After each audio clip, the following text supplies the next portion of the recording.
இன்றைக்கு மனிதர்களுக்கு மத்தியில இயல்பான ஒரு கெட்ட குணம் என்ன தெரியுமா? தன்னை குறித்து வரும்போது அதை வாதம் செய்யக்கூடியவனாகும், மற்றவர்களை குறித்து வரும்போது ஒரு நீதி செலுத்தக்கூடியவனாகவும் தான் இருப்பதை பார்க்க முடிகிறது. ஒரு பாவமோ ஒரு தவறோ அது தன்னிடத்திலே தென்பட்டால், நான் செஞ்சது தப்புதான், நான் ஏற்றுக்கொள்கின்றேன், ஆனால் எதற்காக நான் செய்தேன் தெரியுமா என்று தனக்குத்தானே ஒரு சமாதானத்தை அவன் தேடிக்கொள்கின்றான்.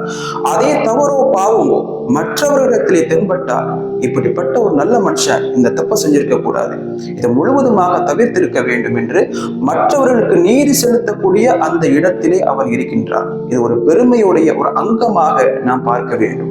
இதனால் விளைவது எந்த குணம் தெரியுமா? தன்னை குறித்து எப்பொழுதுமே உயர்வான எண்ணத்தையும் மற்றவர்களை மட்டம் தட்டக்கூடிய அந்த நிலைக்கும் இந்த பாவமானது தள்ளிவிடுவதை நாம் பார்க்க முடிகிறது.